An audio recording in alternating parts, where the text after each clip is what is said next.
Bab 35, menembak dari belakang, dan menembak kepala. Luke mengayunkan senapan ke bahunya dan menggenggamnya lagi. Pada saat yang sama, dia melepas kunci pengaman, jarinya mendarat di pelatuk. Bang! Tembakan itu ditembakkan tepat ke dada sasarannya. Ketika Luke melihat orang itu bergerak-gerak di tanah, dia memompa senapan tanpa ragu-ragu.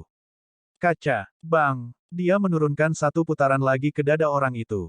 Kali ini, orang itu jatuh diam.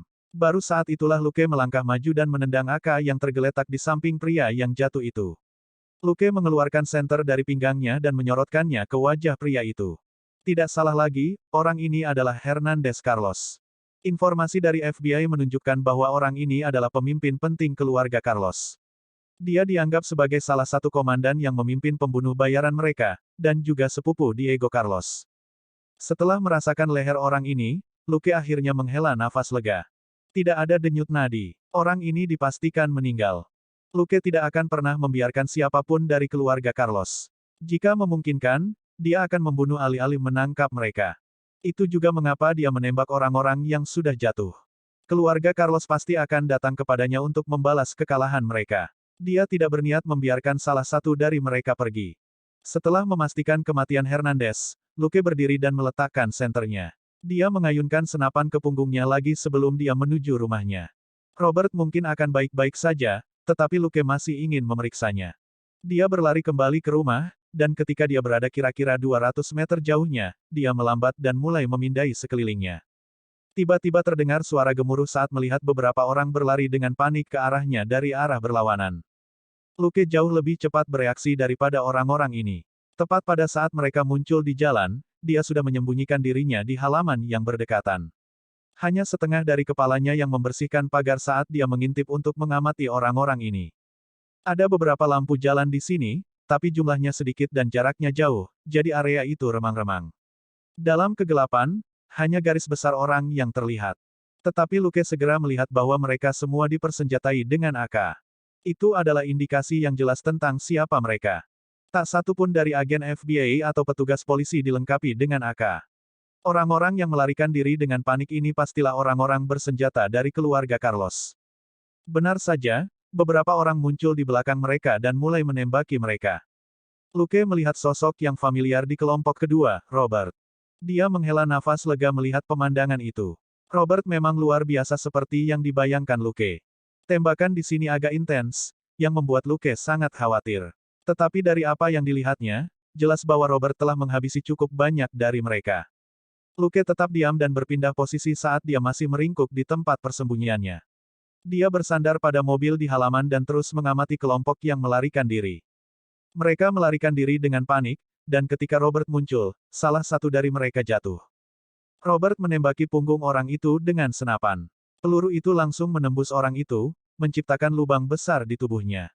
Dengan sekali pandang, Luke yakin orang itu sudah mati. Kelompok yang melarikan diri menjadi lebih panik karena hanya 4 dari mereka yang tersisa sekarang. Mereka mulai berlari dengan liar, dan salah satu dari mereka bahkan membuang senjatanya. Itu adalah pilihan yang cerdas. Dalam konfrontasi dengan seorang veteran tentara seperti Robert, mereka harus menyerah sepenuhnya untuk melawan saat mereka berlari untuk hidup mereka. Yang satu hanya perlu berlari lebih cepat dari yang lain, dan Robert pasti akan memprioritaskan yang lain yang masih memiliki senjata mereka. 3 lainnya masih tampak tidak mengerti saat mereka terus berlari dengan senjata mereka. Luke meraih Glock di pinggangnya. Dia tetap berjongkok saat dia bergerak di sekitar mobil untuk memposisikan punggungnya ke kelompok yang masuk. Kemudian, dia mengambil posisi yang relatif nyaman sebelum membentuk segitiga dengan kedua tangannya dan mengarahkan senjatanya lurus ke trotoar di sebelah kanannya. Tak lama kemudian, suara langkah kaki mendekatinya. Orang yang berlari di depan adalah orang pintar yang telah membuang senjatanya. Alih-alih menembak, Luke membiarkannya berlari melewatinya. Kurang dari 2 detik kemudian, 3 orang lain muncul di hadapannya. Luke mengosongkan pikirannya dari semua pikiran, fokus pada apa yang telah dia pelajari selama 2 bulan terakhir, dan menembakkan senjatanya berulang kali. Bang, bang, bang, bang, bang, bang, bang. Selanjutnya, 2 lubang peluru muncul di belakang masing-masing dari 3 pria bersenjata yang melarikan diri. 2 di depan bergoyang ringan sebelum ambruk ke tanah. Adapun orang ketiga, dia sedikit terhuyung sebelum dia terus berlari. Tanpa ragu, Luke menembak lagi. Bang! Bang! Sekali lagi, dia melepaskan dua tembakan ke punggung pria itu, yang akhirnya menyebabkan pria itu jatuh ke tanah juga. Kemudian, Luke bergegas keluar dari belakang mobil dan bergerak maju dengan tubuh masih membungkuk rendah. Ketika dia tiba di suatu tempat dengan pandangan langsung ketiga pria itu, dia mengangkat kepalanya dan melirik mereka. Ketiganya ada di tanah. Orang ketiga berkedut sedikit sebelum jatuh diam, jelas mati. Orang pertama masih mengerang dan merangkak perlahan di atas tanah. Kedua peluru itu mengenainya di lengan kiri dan bahu kanannya. Itu sebabnya dia masih bisa berjuang. Adapun orang kedua, dia kurang beruntung. Kedua peluru itu mengenainya di sisi kiri dadanya. Dia sudah benar-benar diam di tanah. Kilatan dingin muncul di mata Luke saat dia berdiri sedikit sebelum mengangkat senjatanya ke arah orang yang merangkak di tanah. Bang! Wajah orang itu terbanting ke tanah. Pada jarak sedekat itu, peluru Luke mendarat tepat di belakang kepalanya. Bang! Bang! Sekali lagi, Luke mengubah tujuannya dan dengan cepat menembakkan peluru masing-masing ke kepala dua lainnya. Dia tidak akan mengampuni anggota keluarga Carlos. Tidak jauh dari situ, Robert berteriak, "Siapa itu?" Luke menjawab, "Ini aku, Luke." Tiga tersangka telah tewas. Robert berpikir dalam hati, apa-apaan ini? Anak ini ada di sini untuk mencuri mangsaku. Segera setelah itu, mereka berkumpul kembali. Robert mulai memberikan satu perintah demi satu. Kepolisian berbeda dengan FBI.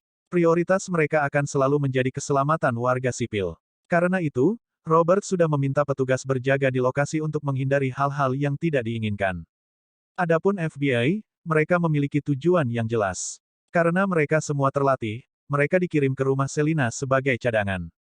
Tentu saja, Robert bukanlah orang yang tidak berperasaan. Setelah seorang petugas mengendarai mobilnya, dia memanggil Luke untuk naik sebelum dia pergi ke rumah Selina juga. Berdasarkan kemampuan tempur Robert dan Luke, hanya mereka berdua yang akan jauh lebih membantu daripada 4 atau 5 petugas polisi lainnya. Dalam perjalanan ke sana, petugas polisi mulai mengobrol di radio polisi. Kepalanya membunuh 9 orang sendirian. Kami semua bersama-sama membunuh 2 dari mereka dan melukai 5. Ketika Luke sedang mengejar, dia membunuh 3 orang. Hanya 1 yang lolos. Astaga, ketuanya luar biasa. Apakah menurut Anda Robert bertugas di ketentaraan tanpa bayaran? Biarkan saya memberitahu Anda, semua 9 orang tewas dengan 1 tembakan masing-masing, dia tidak membutuhkan lebih dari 1 peluru untuk masing-masing peluru. Hei, 10 tersangka di tempat Bill sudah mati. Apakah kalian tidak terkejut? Maksudmu di mana Luke dan Selina disergap? Bab 36, tidak ada yang meninggalkan hidup, Psikiater, dan maju ke level 5. Saya memeriksa. 4 dari mereka memiliki luka tembak pistol dan senapan. 5 lainnya semuanya terbunuh oleh peluru senapan. Radio tenggelam dalam keheningan pada saat itu. Tak seorang pun dari FBI menggunakan senapan. Mereka dipersenjatai dengan senapan serbu atau senapan mesin ringan. Mereka juga dipersenjatai dengan pistol, tetapi mereka tidak akan menggunakannya hari ini. Luke adalah satu-satunya pengguna senapan di sini. Semua orang tahu bahwa dia memiliki senapan Remington di mobilnya, dan senapan servisnya adalah Glock 17 yang memiliki daya tembak lebih baik pada jarak dekat daripada senapan. Dia adalah satu-satunya yang akan menggunakan pistol karena senapannya akan terlalu lambat dalam menghadapi sejumlah besar lawan. Luke, sangat kejam. Saya masih menertawakan tujuannya minggu lalu, kata seorang petugas ragu-ragu. Kamu bisa melihatnya sendiri. Baiklah, hentikan obrolan dan fokus pada pekerjaan. Selesaikan tugas Anda dan pergi membantu di tempat Selina. Mereka masih berperang dengan 20 pria bersenjata di sana. Oh, aku ingin mengatakan bahwa kepala suku dan Luke sudah menuju ke sana. Di dalam mobil, Robert sedang mendengarkan obrolan radio. Dia melirik Luke dan berkata, "Kamu membunuh semua penyerang dalam penyergapan." Luke menyenandungkan jawaban, tetapi matanya masih terfokus pada jalan di depannya. Robert berkata, "Setelah ini selesai, saya akan mencarikan Anda seorang psikiater." Lukas tersenyum. "Tidak apa-apa. Karena mereka punya nyali untuk datang, saya punya nyali untuk membunuh mereka." Robert bertanya, "Apakah Anda yakin?" Lukas tertawa. "Ya, benar. Tapi saya pikir Anda dapat menemukan Selina seorang psikiater." Robert bertanya, "Apakah kalian berdua benar-benar telah bersama?" Lukas memutar matanya. Dia seorang wanita. Bukankah aneh jika dia tidak perlu berkonsultasi dengan psikiater setelah hal seperti ini? Robert tertawa sebagai tanggapan, ekspresi aneh di wajahnya. Setelah Robert dan Luke tiba, kelompok bersenjata terakhir tidak bertahan lebih lama. Ketika sekelompok penjahat bertemu dengan seorang veteran tentara dengan keterampilan penembak jitu, keganasan mereka benar-benar ditekan, dan kurangnya disiplin mereka segera terungkap. Dengan bantuan agen FBI, kelompok ini dikirim melarikan diri kemana-mana dalam waktu kurang dari 10 menit. Pada saat ini, Robert telah menjatuhkan 6 dari mereka. Salah satu dari mereka berpikir untuk menerobos masuk ke gedung-gedung di lingkungan itu untuk menghindari penangkapan, tetapi pada pintu pertama yang dia buka, dia dihadapkan dengan moncong hitam pekat. Fu, dia bahkan belum selesai mengutuk ketika suara tembakan terdengar dan dia terhuyung mundur. Orang yang melepaskan tembakan adalah seorang wanita Amerika Latin. Setelah meledakkan penyerbu keluar dari rumahnya, dia tidak tampak terlalu bingung. Sebaliknya, dia menutup pintu dan kembali ke sofanya, pistolnya diletakkan di sandaran tangan dan diarahkan langsung ke pintu. Di sampingnya, 2 anak perempuan dan seorang anak laki-laki terbaring patuh di tanah. Gadis tertua berbisik, "Bu, kapan Selina akan kembali?" Wanita itu menjawab dengan berbisik juga, "Segera. Aku mendengar suaranya. Tapi masih ada orang jahat di luar. Kami tidak bisa keluar, dan kami juga tidak bisa berbicara dengan keras." Oh, gadis kecil itu segera menutup mulutnya. Akhirnya, hanya 2 pria bersenjata yang lolos. Adapun yang lainnya, mereka ditangkap atau dibunuh oleh FBI dan polisi sebelum fajar menyingsing. Bahkan 2 pria bersenjata yang telah melarikan diri tidak benar-benar berhasil pergi terlalu jauh. Ini adalah kota besar tapi jarang penduduknya. Ada sangat sedikit keberadaan manusia beberapa lusin kilometer di luar kota, dan hanya peternakan dan peternakan yang dapat ditemukan di luar jangkauan itu. Salah satu pria bersenjata memasuki sebuah peternakan dan mencoba membunuh pemilik peternakan sebelum melarikan diri dengan mobil. Namun, polisi kota telah memberitahu pemilik peternakan dan pertanian terdekat untuk waspada terhadap orang asing dan tidak pernah mendekati mereka, karena orang asing manapun mungkin adalah anggota geng yang dikirim untuk membunuh polisi kota. Jadi, tepat setelah pria bersenjata ini mengeluarkan senjatanya, sebuah peluru mengenai lengannya yang memegang senjata itu. Yang benar adalah bahwa pemuda yang menembaknya telah membidik kepala pria bersenjata itu. Sayangnya, dia meleset dan malah memukul lengannya. Adapun pria bersenjata lainnya, dia lebih baik dan baru ditemukan pada siang hari 3 hari kemudian. Dia sudah kelaparan selama 2 hari. Menderita kehausan dan kelaparan, dia pingsan di sebuah peternakan. Pemilik peternakan menemukannya, dan bukannya mendekatinya, malah menelepon polisi. 1 jam kemudian, polisi tiba, memborgol jiwa malang itu, dan membawanya pergi. Dengan ini, semua pria bersenjata yang dikirim oleh keluarga Carlos ditangani, dan tidak satu pun dari mereka yang lolos. Chris dari FBI sangat gembira dan tertekan pada saat yang sama. Dia sangat gembira karena operasi ini sukses. Dia tertekan karena Luke telah membunuh anggota keluarga Carlos yang penting seperti Hernandez Carlos. Dari 50 pria bersenjata, kurang dari 10 dari mereka selamat. Dari orang-orang bersenjata yang terluka, kebanyakan dari mereka meninggal bahkan sebelum mereka mencapai rumah sakit. Dan 3 lainnya meninggal di rumah sakit. Karena itu, informasi yang dapat diperoleh Chris dari mereka agak terbatas. Ini terutama berlaku untuk kelompok 10 yang telah menyergap Luke dan Selina. Seorang pemimpin seperti Hernandez telah memimpin mereka, dan yang lainnya dalam kelompok itu semuanya juga berasal dari Meksiko. Mereka semua adalah elit keluarga Carlos, dan mungkin tahu lebih banyak tentang keluarga Carlos daripada gabungan 40 lainnya. Tentu saja, 2 mantan anggota pasukan khusus terkuat dari keluarga Carlos bukanlah bagian dari kelompok ini. Orang-orang bersenjata lainnya semuanya adalah anggota geng Limedok, dan semuanya adalah penjahat jalanan biasa yang bahkan tidak tahu bagaimana menangani pertempuran dengan benar. Satu-satunya hal yang mereka tahu adalah menarik pelatuk dan mengosongkan magasin. Itu juga mengapa mereka dikalahkan dengan sangat menyedihkan meskipun jumlah mereka diuntungkan. Demikian pula, preman jalanan ini tidak akan tahu banyak tentang urusan internal keluarga Carlos. Ditemukan bahwa orang-orang ini telah menggunakan truk sampah untuk memasuki kota secara berkelompok. Itulah mengapa mereka butuh waktu lama untuk melakukan serangan. Truk sampah yang dimaksud adalah truk yang menabrak Luke dan Selina. Chris tidak bisa berbuat apa-apa tentang hasilnya. Baik Robert maupun Luke telah membunuh lebih dari separuh pria bersenjata itu. Apa yang bisa Chris lakukan? Mengeluh. Itu tidak akan berhasil. Mereka telah setuju untuk membiarkan FBI mengambil lebih dari setengah kredit, tidak masuk akal untuk mengharapkan mereka mencoba dan menjaga musuh tetap hidup dengan mempertaruhkan nyawa mereka sendiri. Ketika Luke kembali ke rumah, dia memberitahu Robert bahwa dia akan tidur sebelum dia langsung naik ke atas. Dia sedang tidak mood untuk membersihkan ruang tamu. Setelah mandi, Dia langsung berbaring di kasur pegasnya. Akhirnya, dia punya waktu untuk memeriksa sistem. Misi, kalahkan pria bersenjata Carlos Family, selesai. Penyelesaian misi bernilai total 2.000 pengalaman dan 2.000 kredit. Karena kontribusi tuan rumah untuk misi adalah 42%, 840 pengalaman dan 840 kredit telah diberikan kepada tuan rumah. Karena pengalaman telah mencapai 900 poin, tuan rumah telah naik level ke level 5. Poin stat tambahan, 3 Luke mengalokasikan 1 poin untuk ketangkasan sebelum tertidur lelap, mengabaikan sedikit perasaan tidak nyaman. Pada hari kedua, Chris pergi dengan emosi yang rumit. Tapi sebelum pergi, dia meninggalkan Luke detail kontaknya. Mungkin setelah 2 tahun, jika Anda tertarik, Anda bisa mempertimbangkan untuk mendaftar bergabung dengan FBI. Setelah lolos evaluasi, akan ada tempat untukmu di timku, kata Chris. Luke tersenyum dan menyimpan kartu nama itu. Kita lihat saja. Dia punya perasaan bahwa Chris telah memperpanjang cabang zaitun ini dengan santai. Lagi pula, Luke baru menjadi polisi terdaftar selama 2 bulan, dan dia bahkan tidak memiliki pangkat tinggi. Adapun tingkat pendidikannya, ia hanya lulusan SMA. Bab 37, Babak Ganda, Perabotan, dan Sofa Bahun. Jika Luke ingin mengikuti tes aplikasi FBI, dia harus menunggu beberapa tahun lagi untuk mendapatkan pengalaman dan pangkat yang dibutuhkan di kepolisian, serta mendapatkan gelar sarjana untuk dirinya sendiri. Hanya dengan begitu dia akan memiliki peluang untuk sukses.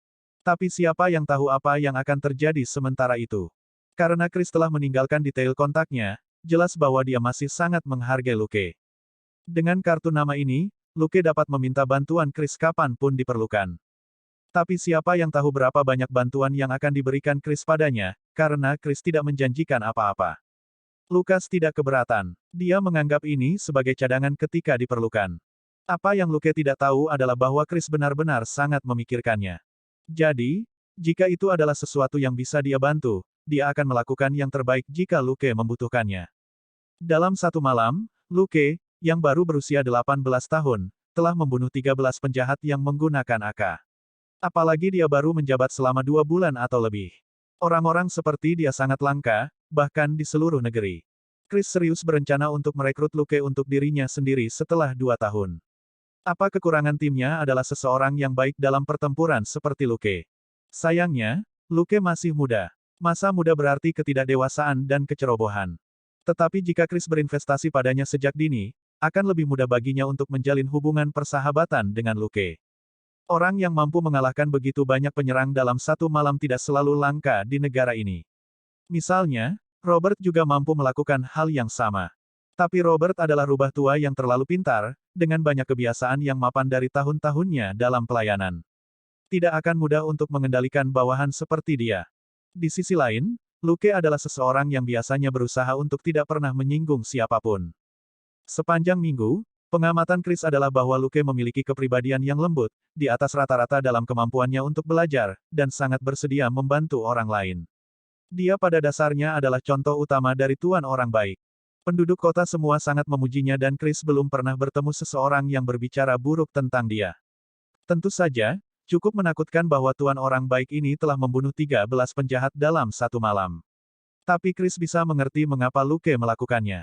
Bahkan Robert, yang tidak membunuh satu orang pun setelah menjadi polisi selama lebih dari 10 tahun, juga telah membunuh lebih dari 10 penjahat malam itu. Kemarahan tuan orang baik benar-benar menakutkan. Karena Luke adalah putra angkat Robert, dapat dimengerti bahwa keduanya memiliki kepribadian yang mirip. Bagaimanapun, FBI memiliki persyaratan rekrutmen yang ketat. Luke adalah seorang perwira polisi, ayah angkatnya adalah seorang perwira polisi, dan dia juga bekerja dengan baik selama 2 bulan di kepolisian. Dia adalah contoh sempurna dari seseorang dengan latar belakang yang bersih dan yang sudah dapat dianggap sebagai bagian dari sistem penegakan hukum. Orang-orang seperti inilah yang akan menjadi prioritas utama FBI selama perekrutan. Selain itu, Luke tidak bodoh. Meskipun dia tidak melanjutkan studinya, hasil sekolah menengahnya menunjukkan bahwa tidak akan sulit baginya untuk melakukannya. Dan yang lebih penting, Luke adalah petarung yang hebat. Nama Luke sudah ada dalam daftar kandidat Chris yang menjanjikan. Dia akan memperhatikan Luke mulai sekarang. Saat dia mendapat kesempatan, dia akan menyeret Luke ke dalam timnya. 2 hari kemudian, Catherine kembali bersama Claire dan Joseph. Menghadapi ruang tamu yang kosong, dia tercengang. Bisakah salah satu dari kalian menjelaskan kepadaku apa yang terjadi di sini? Keduanya saling memandang, dan berkata pada saat yang sama, dia akan memberitahumu. Diikuti oleh, mengapa saya? Diikuti oleh, tentu saja Anda. Catherine terdiam saat dia berpikir, apakah kalian melakukan tindakan ganda? Pada akhirnya, Robert yang menyerah, karena ruang tamu mereka telah kacau ketika dia ada di sini. Luke baru tiba setelahnya. Tapi dia hanya memberitahu Catherine. Tidak perlu bagi Claire dan Joseph untuk mengetahui apapun. Lagi pula tidak ada gunanya bagi mereka untuk mengetahuinya. Catherine sedang dalam suasana hati yang buruk. Meskipun keluarga Carlos telah menderita kekalahan yang mengerikan, markas mereka berada di Meksiko. Selama mereka terus ada, mereka pasti tidak akan membiarkan Luke dan keluarganya. Tapi setidaknya ada kabar baik. Geng Limedok telah secara efektif lumpuh. Di Amerika, geng dengan lebih dari 40 pria bersenjata sudah dianggap sebagai geng yang cukup besar dan kuat. Dengan dukungan keluarga Carlos, geng Limedok memiliki sekitar 50 pria bersenjata. Orang bisa mengatakan bahwa sebagian besar otot mereka telah dihilangkan selama operasi. Anggota mereka yang tersisa tidak lebih dari preman jalanan tingkat rendah yang hanya tahu bagaimana melambaikan senjata mereka untuk menakut-nakuti orang lain. Jadi, akan cukup lama sebelum keluarga Luke diserang sekali lagi. Meskipun Luke mendorong Robert untuk disalahkan atas penghancuran ruang tamu mereka, dia tetap menawarkan untuk ikut menanggung biaya perbaikan. Setelah bekerja di kepolisian selama 2 bulan, ia telah menerima bayaran sekitar $6.000. Luke, yang pernah menjadi orang Cina di kehidupan sebelumnya, memandang uang secara berbeda dibandingkan dengan orang Amerika lainnya. Dia tidak merokok, minum, atau berpesta. Paling-paling, dia bermain di rumah, dan hobi terbesarnya sejak sekolah adalah Jiu-Jitsu Brasil. Setelah dia mulai bekerja, dia memiliki hobi tambahan, latihan senjata. Dia tinggal bersama keluarga, dan meskipun Robert bercanda menyuruhnya membayar makanan, Luke ditolak ketika dia menawarkan untuk membayar Catherine. Sampai sekarang, Luke hanya menghabiskan sekitar $600 dari gajinya, dan itu juga untuk membelikan Catherine satu set kosmetik. Dia tidak menghabiskan banyak uang untuk hal-hal lain. Jadi, Luke masih memiliki tabungan sekitar $5.000. Untuk seorang pemuda yang baru bekerja, ini adalah jumlah uang yang besar. Pemuda lain kemungkinan besar akan menggunakan uang ini untuk membeli mobil baru atau semacamnya.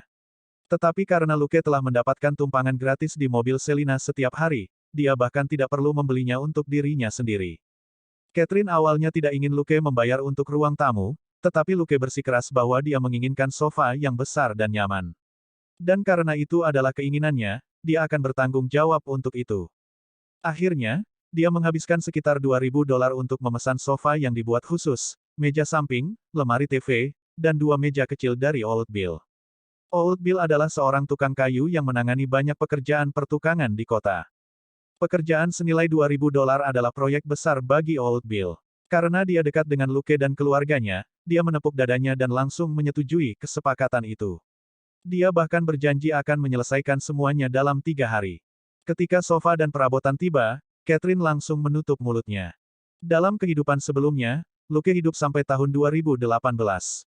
Meskipun dia bukan ahli furnitur trendy saat itu, dia masih memiliki gambaran yang kabur bagaimana tampilannya. Sofanya lebar dan nyaman, desainnya minimalis dan sederhana. Itu cukup besar untuk digunakan sebagai 3 tempat tidur single setelah dibongkar. Pada hari sofa itu tiba, Joseph dan Claire menghabiskan hari itu dengan berguling-guling di atasnya dalam kegembiraan dan terus-menerus tentang bagaimana sofa baru ini jauh lebih baik daripada sofa lama mereka, yang sudah terlalu kuno. Setelah makan malam, seluruh keluarga duduk di sofa. Beberapa menonton TV, beberapa membaca koran, dan beberapa bermain di ponsel mereka. Pada saat itu, Catherine menghela nafas secara emosional. Sofa ini benar-benar bagus. Di masa lalu, Joseph dan Claire selalu main-main di lantai. Sofa sebelumnya tidak cukup besar untuk seluruh keluarga. Tapi sekarang, Catherine dan Robert bisa bersantai di tengah sofa sementara Joseph dan Claire nongkrong di sisi kanan. Adapun Luke, dia sendiri menempati sisi kiri sofa. Ada lebih dari cukup ruang untuk semua orang. Robert meneguk dari kaleng birnya dan berkata, iya, ini benar-benar nyaman. Dengan ukuran tubuhnya, dia tidak pernah bisa berbaring di sofa tua mereka, yang terlalu kecil untuknya. Jika dia berbaring, dia akan meluncur begitu saja. Jadi, sofa tua itu tidak cocok untuk istirahat. Bab 38, alat cheat Super Daddy System. Robert bisa berbaring di sofa baru seperti orang lumpuh dan dia tetap tidak mau meluncur ke bawah. Itu adalah perasaan yang sangat nyaman. Luke mengambil koran yang baru saja selesai dibaca Robert dan berkata sambil tersenyum, bagus kalau semua orang senang. Selama beberapa hari terakhir, dia telah menghabiskan 3 poin stat yang dia terima. Semuanya telah dialokasikan untuk ketangkasan. Setelah malam itu, ia memperoleh pemahaman yang mendalam tentang pentingnya ketangkasan. Itu membantunya menjadi lebih gesit, mengontrol tubuhnya dengan lebih baik, dan meningkatkan kecepatan menembaknya. Meskipun bidikannya tidak terlalu bagus, dia hanya bisa menembak sampai dia mengenai targetnya dengan ketangkasan yang meningkat. Tentu saja, kekuatan sama bergunanya. Ini membantu menstabilkan cengkeramannya pada senjatanya, yang membuatnya lebih mudah ketika dia berlari atau memanjat dinding, dan meningkatkan penglihatan dan pendengarannya, yang membantunya mendeteksi lawannya sebelum mereka dapat mendeteksinya terlebih dahulu. Kekuatan dan ketangkasan seperti pasangan yang saling melengkapi, dan tidak ada yang bisa dibuang. Jika dia mengalokasikan semua poin statnya untuk kekuatan, dia tidak akan bisa bereaksi tepat waktu selama pertempuran dengan geng Meksiko, dan akan berakhir ditabrak truk sampai mati. Atau hujan peluru berikutnya mungkin malah membunuhnya. Dan jika dia hanya fokus pada ketangkasan, otaknya mungkin dapat bereaksi cukup cepat, tetapi tubuhnya akan kekurangan kekuatan dan ketahanan untuk menjalankan perintah dari otaknya, juga menempatkannya dalam bahaya besar. Dan jika dia telah mengalokasikan semua poin statnya untuk kekuatan mental, dia mungkin sudah mati sekarang. Jika dia memperlakukan ini seperti permainan di mana fokus pada satu stat sudah cukup, itu sama saja dengan bunuh diri. Kehidupan nyata tidak seperti permainan. Karena sistem telah memberinya 3 statistik berbeda, semuanya harus berguna. Kekuatan adalah fondasi tubuhnya, ketangkasan menentukan efisiensi yang dia gunakan untuk tubuhnya, dan kekuatan mental mungkin memiliki efek yang lebih besar. Dia bisa memprioritaskan stat tertentu, tapi dia tetap harus menjaga keseimbangan dan memastikan tidak ada stat yang tertinggal terlalu jauh. Namun demikian, dia masih memutuskan untuk mengalokasikan lebih banyak poin stat untuk ketangkasan untuk saat ini. Ketangkasan jauh lebih membantu ketika dia menggunakan pistol. Tapi kali ini, sesuatu yang tidak terduga terjadi ketika dia mengalokasikan poin stat ke ketangkasan. Setelah dia mengalokasikan poin stat terakhir untuk ketangkasan, itu mencapai 20 poin. Tiba-tiba, rasa tidak nyaman meningkat, dan perasaan itu bahkan lebih buruk daripada pertama kali dia mengalokasikan poin stat ke ketangkasan. Untungnya, dia sudah pulang kerja pada saat itu, dia baru pulih setelah menghabiskan setengah hari di tempat tidur. Dia segera menemukan bahwa ketidaknyamanan itu sepadan. Luke menemukan bahwa setelah ketangkasannya mencapai 20 poin, tubuhnya telah meningkat secara signifikan. Dia mencoba bertanya kepada sistem bodoh tentang hal itu, tetapi tidak mendapat jawaban. Setelah banyak tes, dia menyimpulkan bahwa ketika stat mencapai 20 poin, itu akan naik ke level berikutnya. Jadi, 20 poin ketangkasan tidak sesederhana menjadi sedikit lebih tangkas dibandingkan dengan 19 poin ketangkasan. Sebaliknya, dia 2 kali lebih cekatan sekarang. Tapi tentu saja, tidak ada cara baginya untuk mengukur ketangkasannya secara akurat, dia hanya bisa membuat tebakan yang terpelajar. Tapi di level berikutnya, dia bisa mempertimbangkan untuk fokus pada kekuatan untuk melihat apakah kesimpulannya benar. Bagaimanapun, menjadi 2 kali lebih kuat dari orang biasa atau 4 kali lebih kuat dari orang biasa benar-benar berbeda. Ditambah lagi, dia hanya membutuhkan 2 poin lagi untuk kekuatannya mencapai level itu. Poin stat yang dihabiskan akan sangat berharga. Saat dia merenung, dia membolak-balik koran. Pada saat itu, Robert mengangkat remote control dan beralih ke saluran olahraga sambil berkata, hari ini adalah pertandingan antara Dallas Cowboys dan Green Bay Packers. Kami tidak boleh melewatkannya. Mata Luke tidak beralih dari gambar pria berjanggut tampan di koran saat dia berkata, ini akan menjadi pertandingan yang membosankan. Green Bay Packers terlalu kuat. Itu memprovokasi Robert. Omong kosong. Dallas Cowboys tidak takut pada siapapun. Luke hanya menyenandungkan jawaban sebelum dia mengalihkan fokusnya kembali ke koran. Hal itu membuat Robert semakin kesal dan dia berkata, mari kita bertaruh. Saya akan bertaruh pada Dallas Cowboys. Lukas, hehe. Setelah beberapa saat, taruhan ditetapkan. Masing-masing dari mereka meletakkan $10, dan Catherine akan bertanggung jawab atas hadiah uang selama pertandingan berlangsung. Terlepas dari siapa yang memenangkan taruhan, $20 pada akhirnya akan diberikan kepada Catherine untuk membeli apapun yang dia anggap perlu untuk ruang tamu. Perkembangan ini menyebabkan Catherine terdiam. Kedua anak laki-laki itu semakin bersemangat dengan taruhan $10. Kemudian lagi, Begitulah Amerika. Orang-orang senang bertaruh di sana, dan petugas polisi tidak terkecuali. Tentu saja, ketika bertaruh melawan teman dekat atau anggota keluarga, taruhannya akan kecil, seperti beberapa dolar. Dengan demikian, hasil taruhan tidak terlalu menjadi masalah. 1,5 jam kemudian, pertandingan berakhir. Itu adalah kekalahan Robert. Dia terus menggerutu bahwa Dallas Cowboys akan menang lain kali, tetapi Luke tidak mau repot-repot bertengkar dengannya. Tepat saat pertandingan berakhir, sistem tiba-tiba bereaksi. Sistem, Anda telah mengalahkan Robert Grayson. Syarat belajar semua sudah terpenuhi. Mode pembelajaran super sekarang diaktifkan. Sistem terbelakang ini telah mengembangkan fungsi baru. Nama fungsi baru saja memenuhi Luke dengan harapan. Dari banyak sistem yang telah dia baca, fungsi penting nomor 1 adalah fungsi penyimpanan. Dan fungsi penting nomor 2 adalah sesuatu seperti ruang belajar atau sesuatu yang dapat mempercepat pembelajaran tuan rumah. Itu akan membantu tuan rumah dengan cepat belajar dan menguasai banyak keterampilan. Tiba-tiba, Luke merasa bahwa dia harus menyebut sistem itu sebagai sistem ayah. Lagi pula, meskipun sistem ini memiliki beberapa fungsi, masing-masing sangat berguna. Setelah berinteraksi dengan sistem sebentar, ekspresi aneh melintas di wajah Luke.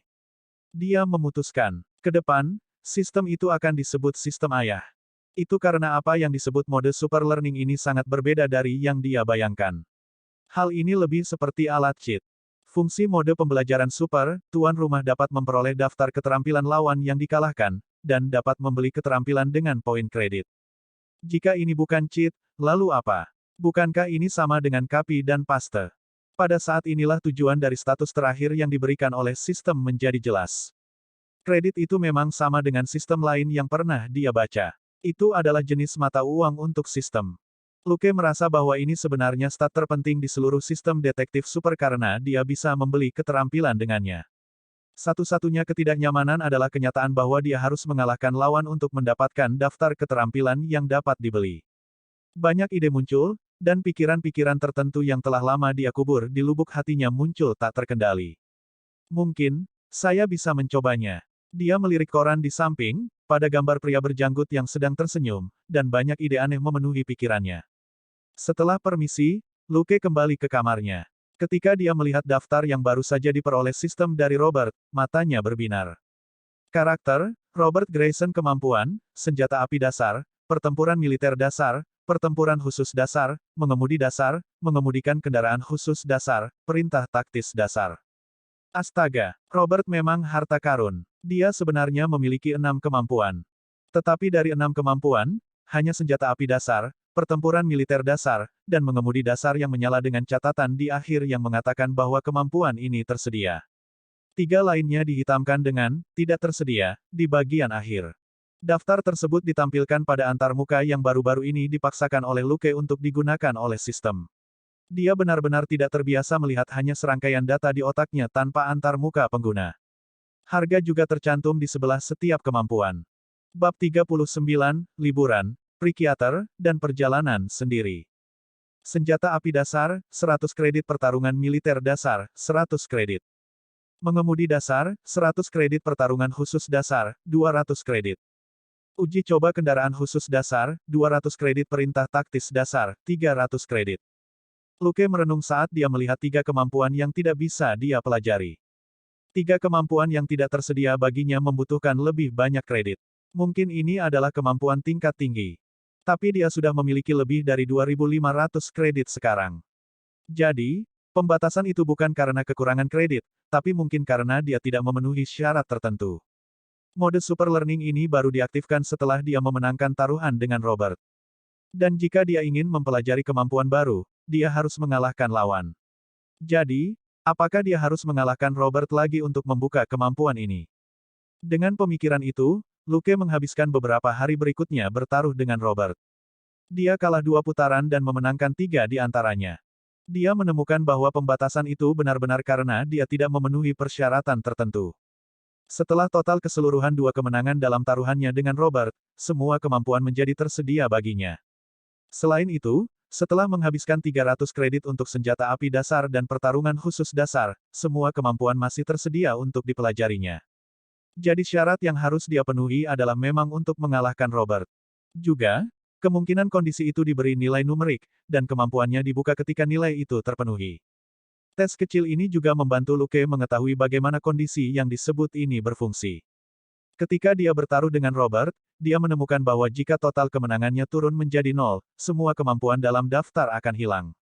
Bahkan 2 kemampuan yang telah dia beli akan pingsan, dan tubuhnya sepertinya lupa bagaimana menggunakannya juga. Dengan kata lain, saat dia berhenti memenuhi kondisi, kemampuan yang dia dapatkan akan berhenti bekerja. Semua ini terasa seperti video game. Itu mirip dengan banyak video game di kehidupan sebelumnya. Misalnya, peralatan yang dia miliki akan berhenti bekerja jika dia tiba-tiba berhenti memenuhi persyaratan untuk menggunakannya. Namun Luke juga menemukan sesuatu yang berbeda dari video game. Setelah mempelajari senjata api dasar dan kemampuan tempur khusus dasar Robert, ia masih melanjutkan latihan menembak hariannya. Ketika dia berlatih menembak setelah kehilangan kemampuan Robert, hasilnya memberitahunya bahwa dia tidak benar-benar kehilangan segalanya. Dia hanya memiliki kemampuan Robert selama 2 hari, dan hanya menggunakannya dalam latihan menembak singkat selama 2 jam. Dalam 2 sesi, tujuannya berubah dari pemula menjadi veteran. Dari sini, Luke menyimpulkan bahwa jika dia berlatih dan menggunakan kemampuan lawannya saat dia memilikinya, keterampilannya sendiri masih akan meningkat. Ini mirip dengan karakter tingkat rendah yang membuka kunci keterampilan tingkat tinggi sementara. Bahkan setelah durasi penggunaan skill level tinggi berlalu, XP dan loot yang didapat dari penggunaan skill untuk berburu monster tetap ada. Bahkan setelah kehilangan kemampuan Robert, Luke mungkin masih bisa mempertahankan tingkat keterampilan itu setelah beberapa bulan atau tahun. Tidak heran mode super learning tidak disebut mode super duplikasi. Fungsi inti dari mode ini masih untuk belajar, bukan menyalin. Itu membantu Luke untuk belajar dan berkembang dengan cepat. Setelah memahami semuanya, Luke menjadi sangat bersemangat. Dia pada dasarnya adalah orang yang konservatif, dan dia menyukai hal-hal yang benar-benar miliknya. Itu termasuk keterampilan dan kemampuan. Dalam sekejap, itu adalah akhir bulan ketiganya di kepolisian. Sekarang Luke melamar Robert untuk cuti tahunan. Secara teknis, seseorang yang baru mulai bekerja selama 3 bulan tidak boleh mengambil cuti tahunan. Tapi Robert tetap setuju. Itu karena Luke mengatakan kepadanya bahwa dia perlu melakukan perjalanan untuk mengalihkan pikirannya dari stres. Ketika Robert mendengar itu, dia menatap Luke lama sebelum bertanya, apakah Anda ingin saya memperkenalkan Anda kepada seorang psikiater? Saya jamin dia adalah psikiater yang hebat.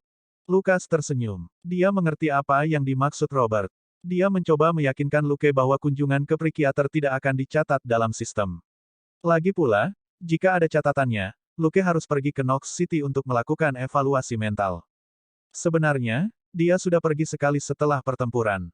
Bahkan, semua petugas polisi yang terlibat dalam baku tembak itu telah pergi juga. Namun evaluasi mental menunjukkan bahwa kondisi mental Luke masih sangat normal. Akhirnya, hanya dengan ransel besar di bahunya, Luke menyuruh Selina untuk menurunkannya di stasiun bus. Bepergian sendirian, dia naik bus Greyhound dan meninggalkan kota. Luke menuju ke selatan dengan bus Greyhound yang murah, dan ketika dia tiba di tujuannya, dia menyewa truk pickup tua. Setelah membeli beberapa barang, dia menuju perbatasan. Perbatasan Meksiko dan Amerika Serikat adalah hamparan tanah yang begitu luas sehingga tidak ada cukup tenaga untuk menjaga seluruh panjangnya. Dengan demikian, jumlah orang Amerika Latin di Texas meningkat setiap tahun. Saat ini, bule hanya terdiri sekitar 50% dari populasi Texas. Orang Amerika Latin membentuk 30% dari populasi, Afrika Amerika 7%, dan berbagai lainnya terdiri 10%. Dan sebagian besar orang Amerika Latin berasal dari Meksiko. Setiap tahun, sejumlah besar orang Meksiko akan memasuki Amerika Serikat secara ilegal untuk mencari apa yang disebut kehidupan yang lebih baik. Meksiko terlalu jauh dari surga dan terlalu dekat dengan Amerika Serikat. Itu adalah sumber narkoba terbesar yang beredar di Amerika Serikat. Dalam beberapa tahun, perang melawan narkoba juga akan dimulai. Pada saat itu, militer dan polisi Meksiko akan terlibat dalam konflik besar-besaran dengan kartel narkoba. Demikian pula, kartel narkoba akan menjadi semakin ganas dan bahkan lebih baik dalam apa yang mereka lakukan. Keluarga Carlos tidak bisa dibiarkan bertahan selama itu. Kekacauan yang akan datang akan menghancurkan mereka atau memungkinkan mereka untuk tumbuh lebih kuat. Luke mengemudikan truknya, dan setelah beberapa saat, dia akhirnya menemukan lokasi yang cocok. Truk itu melaju melewati hutan belantara yang sunyi dan tiba di pagar kawat tinggi di perbatasan. Melihat paku di pagar, Luke mengamati sekelilingnya untuk mencari kamera pengintai. Tidak mungkin bagi Amerika Serikat untuk memasang kamera pengintai di sepanjang perbatasan. Itu akan membuang-buang sumber daya. Umumnya, kamera pengintai hanya dipasang di dekat jalan raya atau jalan raya. Luke saat ini berada di perbatasan di antah berantah. Bahkan imigran ilegal tidak akan melewati sini karena mereka biasanya bepergian dalam jumlah besar dan membutuhkan mobil. Dengan demikian, mereka biasanya akan melakukan perjalanan di mana ada jalan. Tentu saja, pelanggar ilegal yang aneh atau lebih masih memilih untuk melakukan perjalanan melalui daerah terpencil ini, bukannya pemerintah bisa menangkap mereka semua. Luke memindahkan papan dari bagian belakang truk dan mendirikan platform yang miring dari bagian belakang truk ke atapnya. Dia kemudian membuka ranselnya dan mengeluarkan sepasang barang aneh yang terlihat seperti kaki palsu. Ini sebenarnya mirip dengan egrang dengan pegas di atasnya, yang dia kumpulkan sendiri. Dia memakainya, dan setelah menempelkannya dengan kuat di kakinya, dia berdiri. Dia melakukan pemanasan saat dia mencoba berlari di sekitar area di dalamnya, dan juga untuk menguji apakah mereka bekerja sebagaimana dimaksud. Ketika Luke selesai dengan semua persiapannya, dia berhenti dan mengatur napasnya. Bab 40, Lompat, Perjalanan, dan kedatangan Luke mundur lebih dari 10 meter. Dia kemudian mempercepat dan bergegas ke depan. Ketika dia mendekati truk, dia melompat ke belakang dalam satu lompatan. Kemudian, dia menggunakan kedua kakinya untuk melompat ke papan di atap truk. Itu membuatnya terbang tinggi ke udara. Truk itu tingginya sekitar 1,7 meter, dan menggunakan jangkungan darurat, Luke melompat tinggi ke udara melewati pagar. Pada saat yang tepat Luke mendekati kawat berduri di pagar, dia melengkungkan tubuhnya dan egrang mendarat tepat di kawat berduri. Kemudian, seperti pemain sirkus, dia melompat dari atas pagar. Tidak ada bantalan untuk melunakkan pendaratannya. Jadi, meminjam kekuatan inersia, dia melakukan jungkir balik ke depan sebelum menyesuaikan tubuhnya ketika dia berada sekitar 2 meter dari tanah. Dia mendarat dengan kedua kakinya dan terus meluncur ke depan dengan momentum selama lebih dari 10 meter sebelum akhirnya berhenti. Dia kemudian duduk di gundukan kecil dan mulai melepas panggung. Mengambil batu acak, dia menggali lubang sebelum mengubur panggung di dalamnya. Setelah melakukan semua itu, Luke meninggalkan area tersebut. Setelah kira-kira 5 jam berjalan kaki, sebuah kota kumuh akhirnya terlihat. Luke merasa lega saat melihatnya. Spekulasinya benar, memang ada sebuah kota di sini. Ada banyak kota seperti itu di sisi perbatasan Meksiko meskipun semuanya merupakan tanah tak berpenghuni yang terpencil di sisi Amerika. Sekitar 30 km jauhnya dari tempat Luke memutuskan untuk menyeberang adalah sebuah kota berukuran sedang. Dia mengeluarkan cermin dan memeriksa dirinya sendiri. Setelah memastikan bahwa wajahnya ditutupi dengan kacamata hitam dan syal merah, dia memasuki kota. Bahasa resmi Meksiko adalah bahasa Spanyol, tetapi seiring berjalannya waktu, bahasa Spanyol di sini menjadi agak berbeda dari bahasa Spanyol yang digunakan di Spanyol. Dan karena negara itu berbatasan dengan Amerika Serikat, banyak orang di sini tahu bahasa Inggris dengan berbagai tingkat. Paling tidak, mereka cukup tahu bahasa Inggris untuk transaksi bisnis biasa. Tak lama kemudian, Luke berangkat dengan mobil tua yang baru saja dibelinya. Ini adalah mobil yang sangat lusuh, tetapi juga sangat murah dengan harga $800. Harga murah kemungkinan besar karena banyaknya pemilik yang dimiliki mobil ini sebelum ini. Tentu saja, bahkan $800 sudah terlalu mahal. Luke sangat menyadari hal itu. Namun, dia tidak punya waktu untuk tawar-menawar dengan penjual. Dia hanya punya 10 hari cuti, dan dia telah menghabiskan 2 hari baru sampai di sini. Perjalanan pulang akan memakan waktu setidaknya 3 hari juga. Jadi, dia harus menyelesaikan operasi ini dalam 5 hari. Dan semakin sedikit waktu yang dia miliki, semakin tinggi risikonya. Saat ini, Luke hanya memiliki $2.000 untuknya. Tapi dia tidak khawatir tentang itu. Saat dia mengendarai mobil tua, dia mengeluarkan peta yang telah dia pelajari berkali-kali. Mengacu pada peta, dia mulai menuju tujuannya. Keluarga Carlos adalah keluarga kriminal kecil yang berkuasa baru-baru ini. Dengan demikian, mereka tidak terlalu kuat dibandingkan dengan organisasi kriminal lain di Meksiko. Untuk menghemat biaya, mereka memutuskan untuk menjadikan kota tertentu yang berbatasan dengan Texas sebagai benteng mereka. Tetapi dikatakan bahwa mereka mulai mencari wilayah baru dalam beberapa tahun terakhir setelah menghasilkan banyak uang. Bagaimanapun, kota kecil bernama Tourmayer ini masih menjadi wilayah mereka untuk saat ini. Kota-kota di Amerika biasanya memiliki ribuan atau hanya ratusan penduduk. Tapi di sini, sebuah kota mungkin memiliki hampir 10.000 penduduk.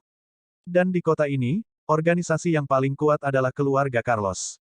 Dalam perjalanannya, Luke berhenti untuk membeli air minum kemasan. Untuk makanan, dia tidak mempermasalahkannya. Dia tidak mempercayai kebersihan di sini dan tidak berniat menguji batas perutnya. Secara alami, dia memiliki beberapa makanan berkalori tinggi di ranselnya. Mereka akan bertahan 1 atau 2 hari tanpa masalah. Selain saat harus mengisi bensin, Luke menyetir tanpa henti. Mobil ini tampak lusuh dan tua, tetapi semuanya masih berfungsi dengan baik. Dia memilih mobil ini berdasarkan pengetahuan yang dia pelajari dari Robert, yang memungkinkan dia untuk membeli kendaraan yang benar-benar berfungsi, bukan yang akan berhenti bekerja tidak lama setelah pembelian. Mobil ini tidak ber-AC, salah satu kacanya pecah, dan terdapat beberapa lubang peluru di joknya. Meski begitu, itu masih bergerak dengan mantap di jalan. Luke ingin mencapai Tourmayer sebelum malam tiba. Dia tidak terburu-buru ke kota seperti orang idiot. Sebaliknya, dia berhenti sekitar 1 kilometer jauhnya dan mencari-cari tempat teduh sebelum mengemudikan mobilnya. Keluar, dia memasang sistem peringatan-peringatan perimeter sederhana sebelum beristirahat di dalam mobil. Dia beristirahat sampai langit benar-benar gelap. Kemudian, dia memakai riasan, janggut palsu, dan wig panjang dan tebal, yang membuatnya terlihat seperti anak hipster. Dia kemudian berangkat ke Tourmayer dengan berjalan kaki. Kota ini tidak berbeda dengan kebanyakan kota Meksiko. Itu kotor dan berantakan, tetapi juga memiliki 2 klub malam yang layak. Salah satunya milik keluarga Carlos. Klub menangani narkoba secara terbuka, yang menarik cukup banyak turis Amerika yang kaya. Di dalam klub ini, para tamu dapat melakukan apapun yang tidak dapat mereka lakukan di Amerika selama mereka membayar tunai. Klub ini juga memiliki reputasi yang baik karena tidak pernah menipu pelanggan mereka. Tapi itu bisa dimengerti. Bagi keluarga Carlos, biaya produksi obat nyaris tidak ada. Ketika mereka menjual narkoba kepada turis Amerika di klub mereka, mereka sebenarnya menjualnya dengan harga terendah yang bisa ditemukan di pasar Amerika. Margin keuntungan mereka dengan demikian setinggi 95% untuk apapun yang mereka jual di sini. Klub ini sudah cukup terkenal di kalangan turis Amerika, sehingga bisnisnya berkembang pesat. Umumnya, sebuah klub malam hanya akan memiliki sekitar 300 atau 400 pelanggan per malam. Namun, klub malam khusus ini memiliki pelanggan dari seluruh Amerika. Luke telah mempelajari semua ini dari informasi yang diberikan Chris. Itu sebabnya dia bisa menemukan keluarga Carlos dengan mudah. Dibandingkan dengan kartel narkoba besar, keluarga Carlos seperti anak kuda, yayasan mereka belum cukup stabil. Sebuah kartel besar dengan mudah memiliki ratusan pria bersenjata elit di bawah komando mereka, bersama dengan ribuan antek biasa. Akan sulit bagi Luke untuk melakukan apapun terhadap kartel semacam itu. Bersembunyi dalam kegelapan, Luke mengitari pentungan dan mengamatinya. Akhirnya, dia kembali ke pintu depan. Setelah memasukkan sejumlah uang ke tangan penjaga, dia masuk ke kerumunan di dalam klub. Kedua penjaga hanya saling memandang kosong sebelum mengangkat bahu dan memutuskan untuk mengabaikan si idiot yang baru saja memberi mereka uang. Ini bukan Amerika, dan orang biasanya tidak memberi tip di sini. Bagaimanapun, mereka bukan bellboy. Tetapi jika seorang pria kaya dengan senang hati memberi mereka uang, mereka tidak keberatan menerimanya.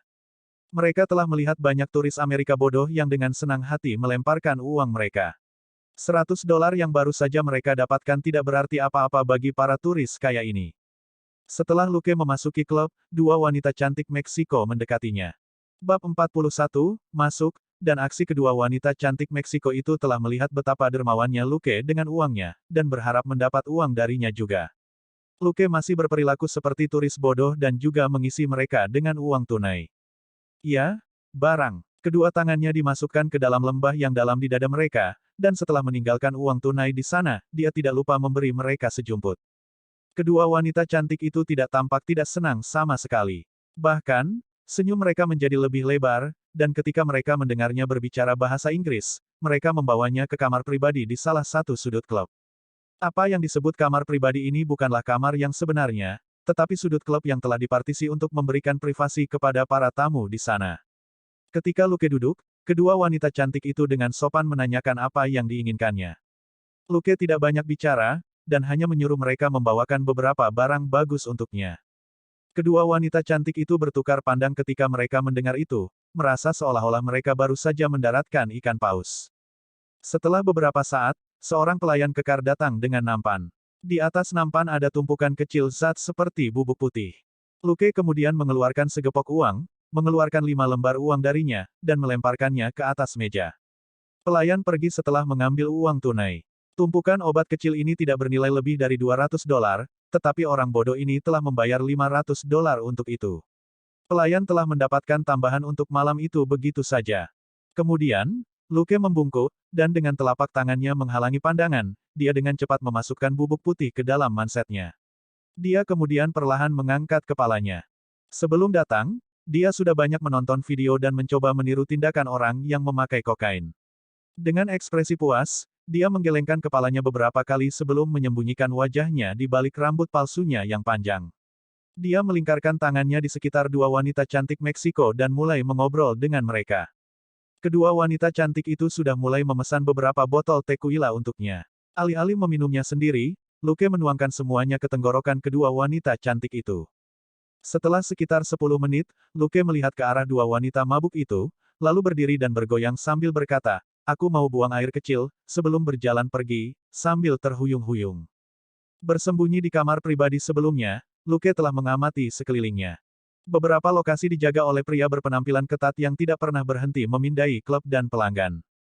Ada 12 dari mereka, dan ditambah dengan penjaga dan penjaga lainnya, klub ini memiliki kekuatan tidak kurang dari 30 orang. Lagi pula, klub seperti ini tidak akan pernah mengungkapkan segalanya tentang langkah-langkah keamanan mereka kepada pelanggan mereka. Itu hanya akan berdampak negatif pada bisnis mereka.